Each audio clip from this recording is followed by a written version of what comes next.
Okay, we're going to look at Kirchhoff's method. With Kirchhoff's method, I've got an example there. The bridge is a little bit challenging, so for now, for some students, so I would like to look at the bridge because if it's, I believe in doing a little bit more challenging examples, what is easier than to assimilate to the easier ones, with the easier cases. Now, if we look at Kirchhoff, we've got two laws. If you remember, the current law and the voltage law. First law, current law. Second law, voltage law. Now, the current law says what? If if a current flows into a joint, this is the source. The circuits are closed. A current is going to develop. Obviously, the current from the source is the total current. All right, the total current from the source is our supply current. So this is the big current.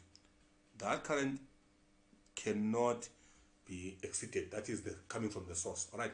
Now, if this current is coming to this node, it means since it's the supply current is going to split one way and the other way. Okay. This is what the current law says. So coming in, so to analyze this first, what is going to happen with the current? We may be wrong and give the current directions that are wrong. Don't worry, there's autocorrect here. This is not the boring phone autocorrect that wants to force you to speak languages you don't know. But this is a different autocorrect where if your current is wrong, a negative sign in your answer will simply tell you that no, you actually made your current face in the wrong direction. Like, it's more handy to say, I've got a current here. Now, let me call this current here I2. If I call this I2, it means this must be I1 minus I2. Why? Because I1 flew there. If I2 left, it means the difference current must have gone there. This is I1 minus I2. Calling it I3 creates a lot of unknowns. The more the unknowns, the more work you have to do. So it's try and keep your current your currents to a minimum. All right, the number of your currents to a minimum. So if I had said I3 there, I've got a third unknown. Okay, even though I've got three unknown legs here, I only have two unknowns here, I1 and I2 so far. All right, when I come in, probably this current here was bigger and it's gonna be, this one is gonna head that direction. Probably this current is bigger, it's gonna head in the other direction. Most likely this current is bigger because this is a lesser resistance, but the other factors are coming to play, the other resistors coming to play, so you cannot predict like that. If I've got the direction wrong here, I don't worry. If I've got the direction wrong here, I don't worry. I have no choice here because we don't know either one of these, so I'll call this I3. Now, if I've got it wrong, I won't mind much because the answer, when I calculate it, it will be negative. It will tell me though it should be facing the other direction.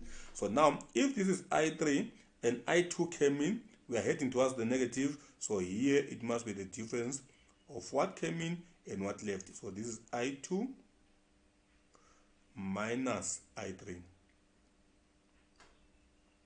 Okay, so all we're doing is Kirchhoff's current law. So there it's easy. I don't have to worry because I've got two currents heading there, so they must add I1, the first current, minus I2. Yes, we can do that. It's work. Writing, that writing is work. If we are adding, we really don't have to do that because we are just adding. So adding won't affect the I don't want to do it because it will not, adding will not affect that difference already. Okay, so all I do is that current S2, the one that's also coming in. So meaning that if the two came in, that one must be leaving. This current here is that current there. Okay, so I'm trying to avoid squeezing up my work because now if I'm going to put it here, it's going to be thing. So I'm going to say that current there heading in that direction there is actually I1 minus I2. All right, so these two came together, that one must leave. Okay, they can't all go to the point, otherwise you've got a sum of currents going in, you've got nothing leaving. So how can you have a sum of zero? Now coming in here, if we are right, we've got all currents now, and from 1 2 3 4 5 legs, actually 6, 1 2 3 4 5 6, we could have had 6 unknowns if we were careless, but we only were able to restrict it to 3. All right, so now it means we need 3 equations to solve what? for 3 unknowns. All right. So the current law helped us with the splits to actually identify our currents. Now comes the voltage law. How does the voltage law come in now? The voltage law says, okay, Ohm's law says, if I got I2 there, flowing through R1 there, okay, which is a value of 3 ohms, all right? So I've got I2, then I've got the voltage drop here. Same as I1 minus I2 going through that voltage drop there. Same with that voltage drop there. Same with this I3 voltage drop here. Same with what? I2 minus I3 voltage drop across the 8 ohm resistor. So this is Ohm's law coming in now. Now, for the last one, in a closed loop, so let's identify the loops because I don't want to be drawing cycles here. Right, already it's squeezed up. So I'm just going to use letters B, C, D, E, and F. So what do you mean by a closed loop? That's a run there, that's a closed loop. So A, B, C, E, F, A must end there. The loop starts here, it must go back there. The ring ends where it started, right? So now, that loop, A, B suggests the direction also. I'm going from A to B. B, C suggests B to C. C, E, and so if I say A, B, C, if I say, this is different from when I say B, even though it's the same loop. If I say B, C, D, A, it suggests one direction. If I say B, D, C, B, what did I say? Why did I say A? I said before B, C, D, B will suggest one direction. And then B, D, C, B suggests the opposite direction. So when the way your letters are arranged suggests the direction that your loop is taking. So now, let's go and start identifying the loops. Loop. Let me start with a small one. B, D, C, and B. A loop starts in a letter and ends in that same letter. That's how the loop is closed. So this suggests we are going from B to D, D to C, C to B. If in that direction we encounter currents that go along with us, we regard those currents as positive. If, however, the currents oppose us, then we are going to what we are going to consider the negative. Let's look at that loop. In a closed loop, the voltage law says in a closed loop, the algebraic sum of the of the products of currents and resistances. Let's put this down. Let's put this down. What does the current law say? Because it's gonna be handy. Let me bring this down. I'll take it further. Let's first say we started with the current law. KCL says in a closed loop. No. I'm talking about KVL now. This one says the algebraic sum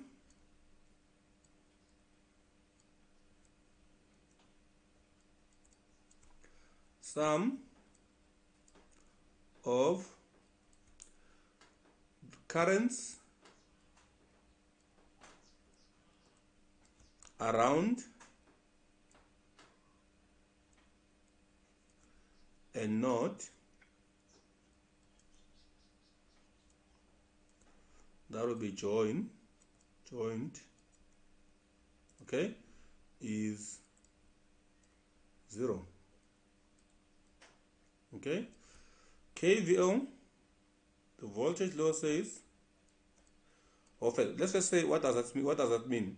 It means if all the currents that are going in there are supposed to be equal to all the currents that are leaving. Okay, if you consider the currents that are going in as positive and the ones that are leaving as negative, the currents that are going in are positive, the currents that are leaving are negative. If you then sum that up, it means the negatives, the ones that are leaving, are going to cancel out the positives, the ones that are coming in. Our sum is going to be 0. All right. KVL says The algebra comes in here, suggesting different directions. Algebraic sum of the products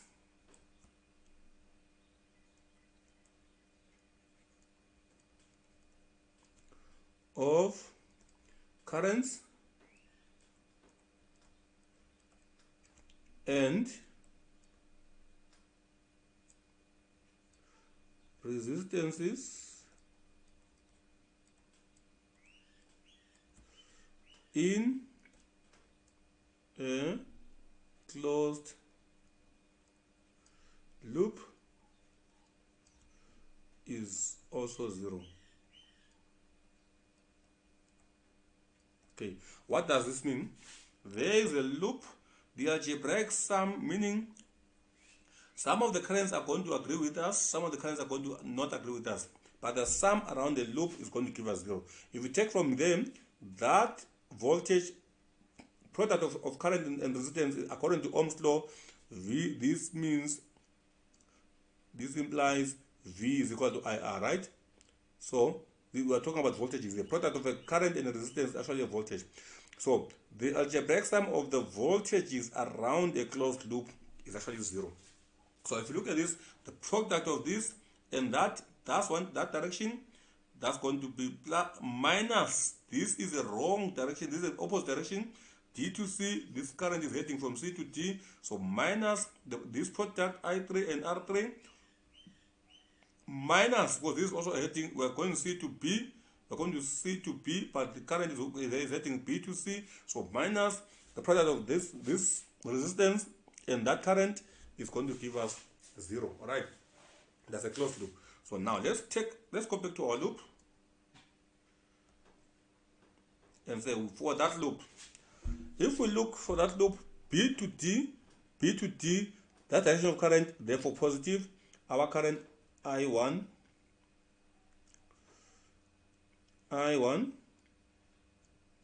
minus I2 is positive. That times the resistance RT, that's our voltage. Now when you come here, this is our loop says D to C, but the arrow says no. So this current is negative. Minus I3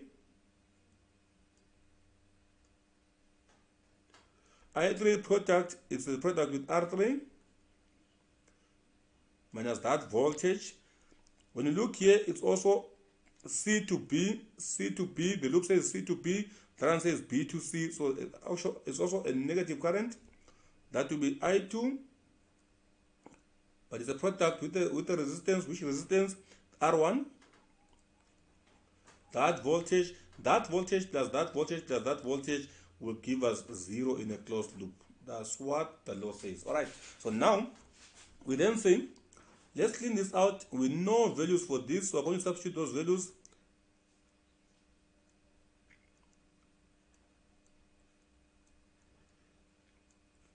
That resistance there is 2 ohms. That current we don't know. The currents we don't know. We're trying to work them out. That resistance there is 4 ohms. That current there we don't know. We don't know any currents. We're not given any currents. But fortunately, we're given resistance R1 is 3 ohms. That would be equal to 0. Clean this out. 2I1 minus 2I2 minus 4I3 minus 3I2, that's gonna give us 0. Cleaning it out, let's see. We've got I1, no more I1, we don't have any other I1, so I1 is done. 2I1.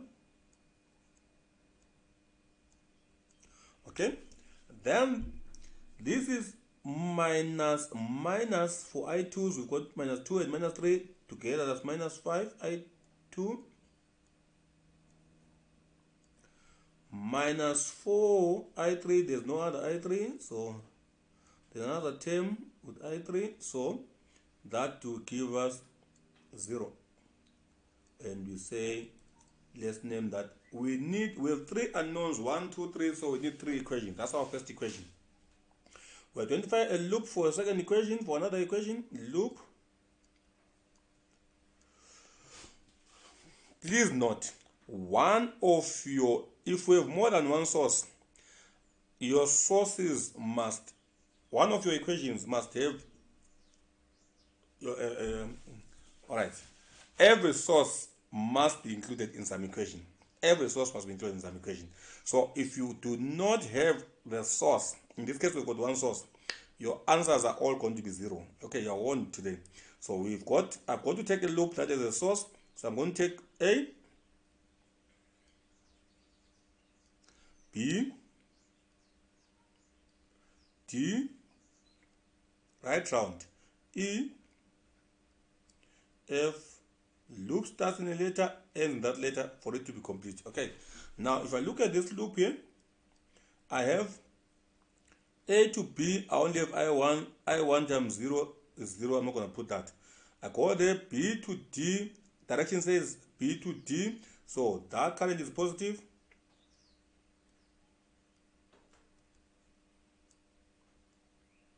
Okay, that current is positive. That current there, the product of current and resistance, which gives us a voltage. That current there is actually 2 ohms. I'm not going to keep doing this, going to take our space times R2, but we already have a value for R2, so I'll just put R2. There I'll just bring in the understanding. Now, if you look at D to E, our current also says D to E, so that will be a positive current. That current is I1 minus I2 plus I3, and that current times this voltage R5, but already we have a value, we'll put that voltage there, sorry, that resistance there, and together this is a voltage. That voltage, when you come the E to F, the current there is back to I1 because it's the current through that leg is I1, but there is no resistance there, so 0, so it gives us nothing, so we skip it.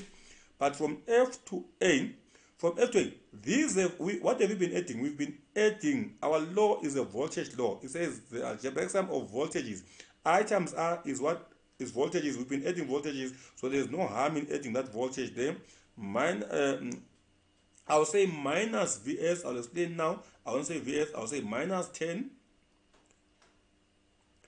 I went in through the negative, I came out through the positive, minus 10. I went in through the negative, minus. I came out through the positive. But before I do that, let's understand that this is equal to 0. Let me explain why I said minus here. Let's look at the source.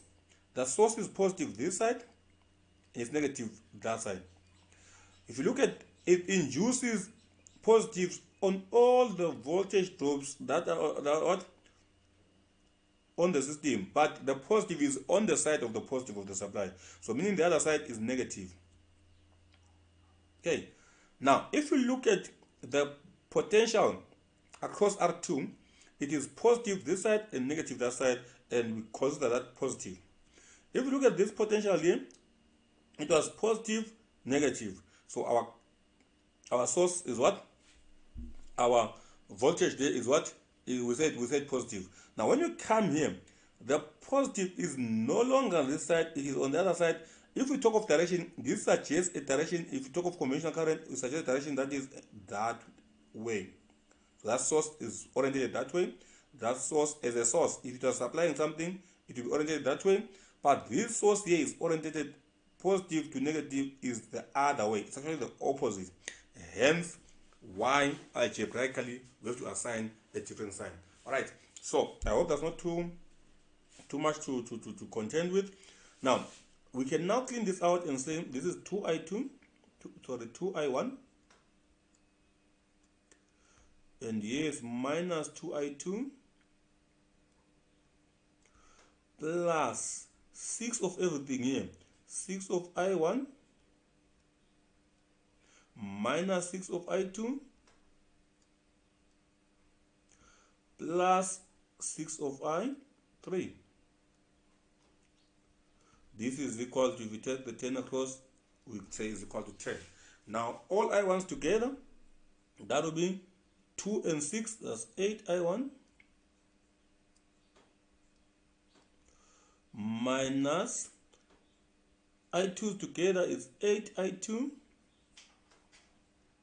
They're both negative, minus minus, so it's 8 I2. There is only that I3, 6 I3, and therefore that's equal to 10. Okay, that there is, did I miss anything?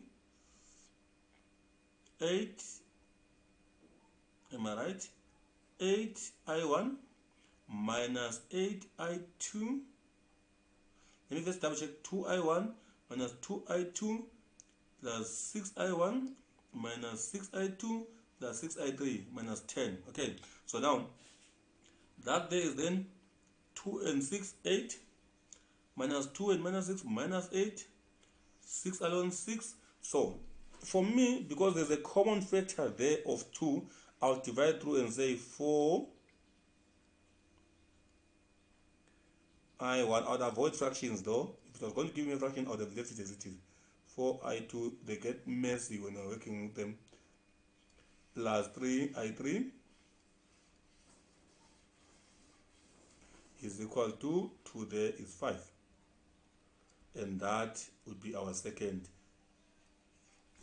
loop, second equation. Alright, so now I would like to make this a little bit smaller so I can have more space. Let me rather do this and make it a little bit smaller so I can have a little bit more space. Hopefully I can squeeze in my I3 in the same page. I'm trying to avoid a scenario where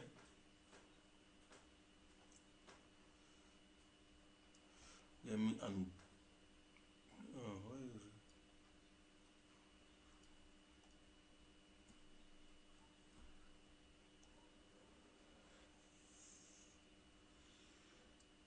Okay, I want to see if I can have enough space to actually do the other one. Right, okay, let's try another loop.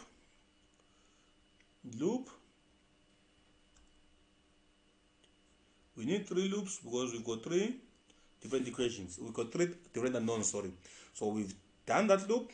Let me do this loop. I could do another one there, it's fine. Any loop will work. I can take that round loop there. In fact, let me try that. It looks nice. But it's gonna give me a lot of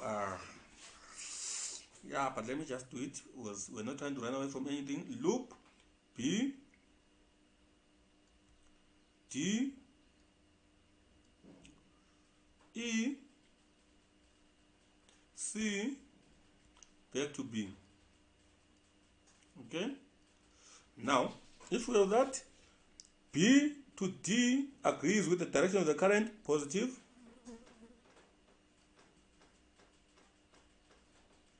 I1 minus I2, my current product with the resistance. The resistance is R2, but we know it's 2. There is that voltage. That the D to E, and the current says D to E positive. That is I1 current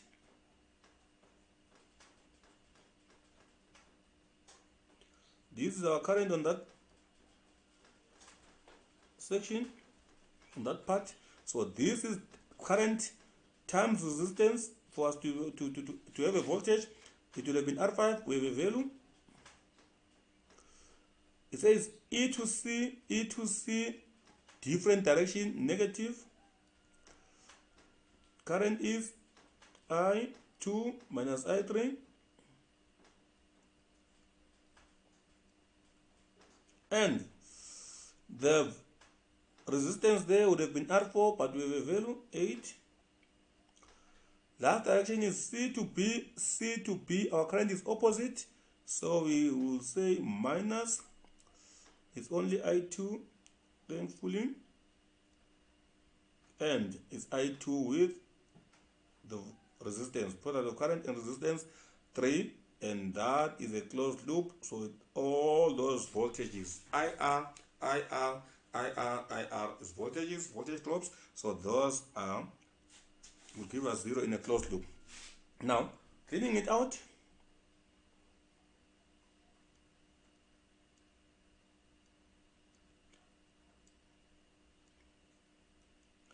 maybe as educators, we tend to do more than the students. Maybe she just say the students must do this. Once they get the gist, they must do it themselves.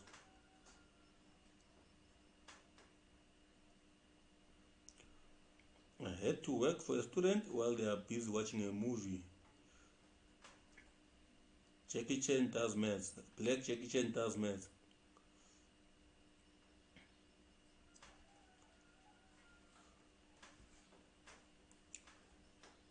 Minus minus, that's positive.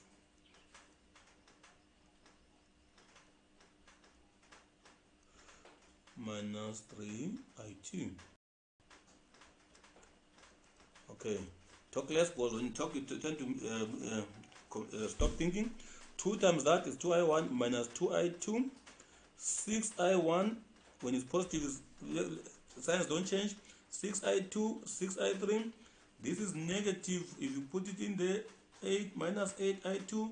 This is negative. Negative is positive, plus 8I3 minus 3I2 is equal to 0. Now we cleaned out I1, and I1 gives us 8, 2 and 6.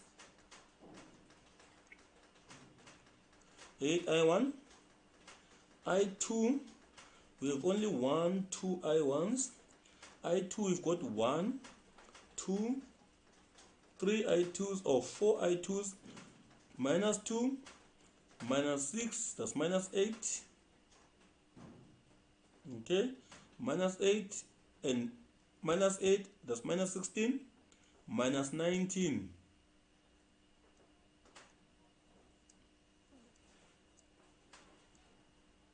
If you're not careful here and you make a mistake, 2 plus 6, 8, minus 2, minus 8, minus 16, minus 19. So it's all negatives, or a sharp. And then we go to the I3s.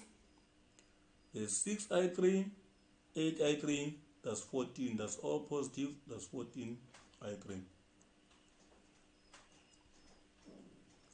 And this is all the I3s we have, and that's equal to 0. And we've cleaned out our third equation. Now we've got 3 equations. We go to a math class now. Our class now is to what? To solve those 3 equations simultaneously. Now, different ways of doing this. I believe I'll go to this one here and make I1 the subject of the formula. If I look nicely, I don't know whether that will confuse people, but if I look nicely, every other term has got 2I1, is a factor of 2I1. So I could say 2I1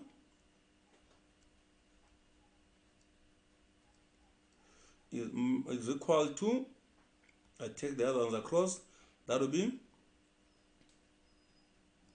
5I2 minus, or plus, sorry, we are going across, we went across, it was positive 5, went across, it's going to be 4I, it's positive 4I, what do you call this, 3. I could actually call this equation 1, because now I can see that 2I1 is something that I can use here. Alright, so I don't know whether this is going to confuse, but you can make I1 the subject there by dividing further and having fractions. I'm trying to avoid that, so bear with me. Do it the way that will make you happy. No harm. Let me see do I still need that? I don't need this anymore. All I need is the equations. Now, if I look at this now, I'm going to substitute 2I1 into this equation. If I substitute 2I1 there, okay, it will what? This will, if this is 2I1, is going to be 2 times this. 4i1 is actually 2 times this. If I multiply this by 2, let's multiply this by 2, just to illustrate what I'm trying to say, what I'm trying to show people here. You know, maths is, let's say, therefore, 4i1, we've multiplied by 2, let's multiply by 2 across. 4i1 is equal to what? 2 times this, 10 I2 plus 8 I3. Okay? And 8, I've got 8i1 there, 8i1, I've multiplied by 2 further, that's 20 I2 plus 16 I3. What am I doing here? I want to take this directly there. Alright, so if I look at this, it was 2i1, I had 2i1. When I come here, 4i1 is just double this. If this is 2i1, 4i1 is just double that, so I have to double this. This is 10i2 plus 8i3. If I want 8i1, 8i1 is just double this. 8i1 is 2 times that, so therefore it has to be 2 times the other side. That will be 20i2 plus 16i3. So I'll come and say, then instead of 4i1, I'll put that value there, that expression there, 10i2 plus 8i3. This is equivalent to 4i1. 4i1, 10i2 plus 8i3 is all I've done there, so I put my 4i1 there. That minus 4i2 plus 3i3 is equal to 5. Okay, that there will be my equation 4. Okay, I come then and I say, let's clean this out. Before I do that, let me clean this before I can give it a number. Let's say 10i2 minus this is 6i2.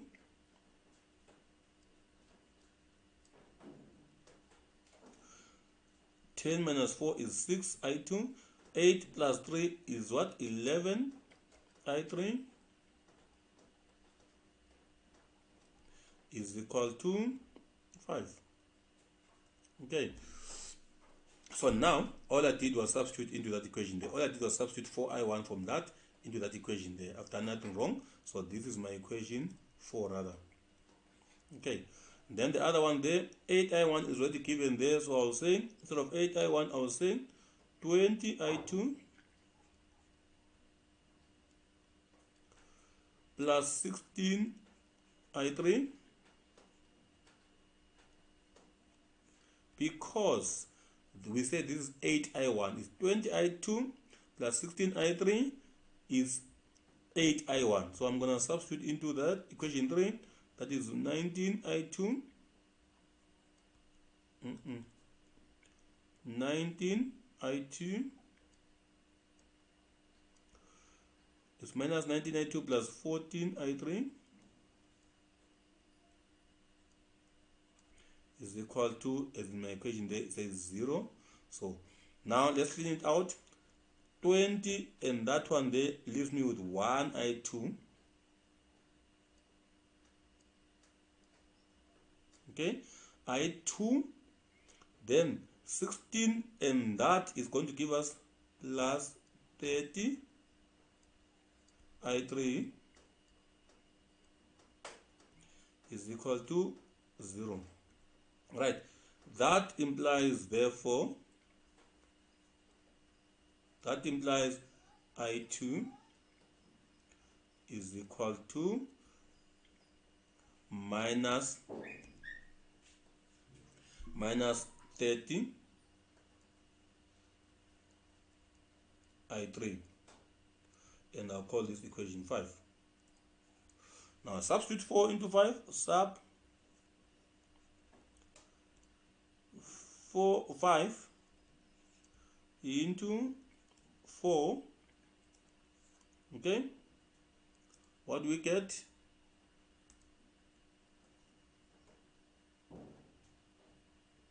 me see my equation 1 there. I'll need my equation 1. Sub 4 into 5. What do we get? 6i2 is actually 6 times that. 6 times 30. 6i2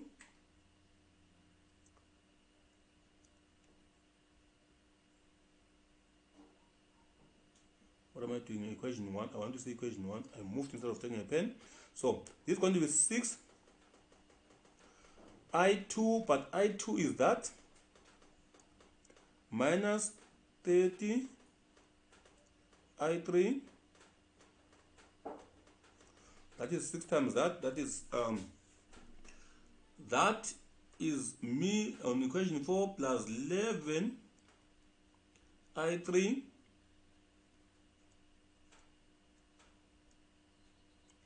is equal to 5. All I did was substitute there. Now all I have is what call this?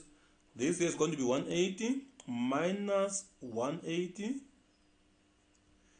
I3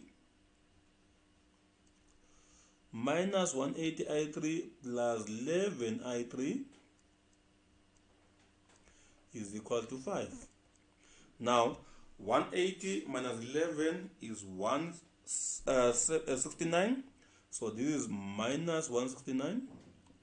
What did I do? Minus 169 I3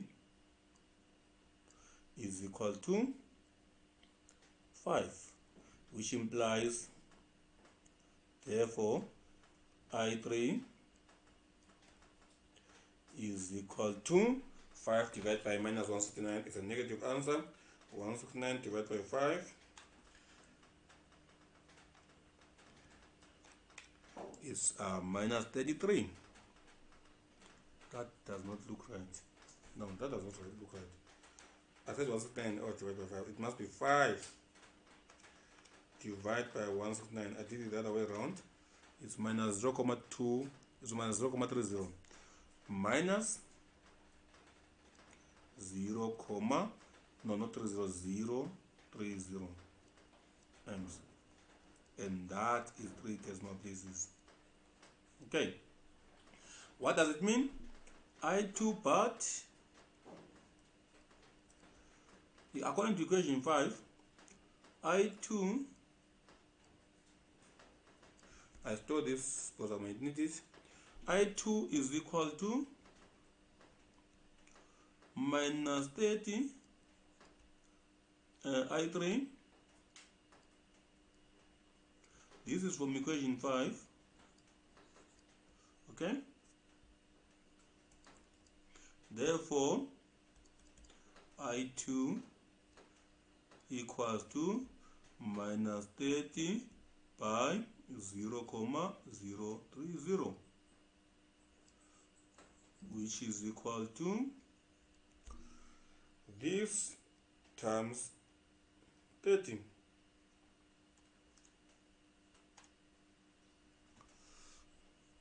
And I already know I'm right. I've done this with the Thevenin. 0, 8, 8, 8 amps.